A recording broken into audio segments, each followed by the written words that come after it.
ધીમેથી મામાએ પૂછ્યું ભાણેજ કેમ મોડા માણારા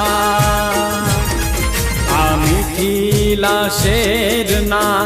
આડાયવડા રસ્તા નજરે નોતા દીઠા એમાં મોડા થયા રે માણારા એ મારા તે વીરની પોપટ હરખી બોલી પંખી પ્યારા લાગે માણારા